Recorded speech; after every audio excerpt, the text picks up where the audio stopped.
Hello అండి, అందరికీ happy Sunday. So ఈ సండే స్పెషల్స్ ఏంటో చూపిస్తారండి. బయట వర్షం అయితే మామూలుగా పడట్లేదు, బీభత్సంగా పడుతుందన్నమాట.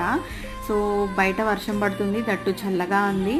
మనమైతే వేడి వేడి చికెన్ గోంగూర పులావ్ చేశాను ఫస్ట్ టైం, దట్టు విస్మయ్ ఫుడ్ని చూసి చేశాను అనమాట. బాగా వచ్చింది. మీరు ఎప్పుడైనా ట్రై చేశారా చికెన్ గోంగూర పులావ్? చాలా బాగుంటుంది పుల్ల పుల్లగా. నేనైతే డ్రైవింగ్లో ట్రై చేశాను, చాలా ఇష్టం నాకు. అండ్ వేడివేడి రైస్ అన్నమాట.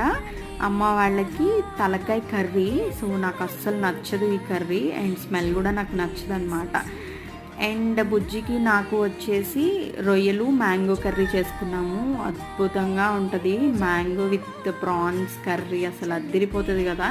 సో నా favourite curry. And Bujji chicken pakodi చేశాడు. అండ్ పకోడీ ఉంటే థమ్సప్ ఉండాలి కదా, సో థమ్సప్. అండ్ మూవీ చూస్తూ ఈ సండేని ఇట్లా ఎంజాయ్ చేస్తున్నాం.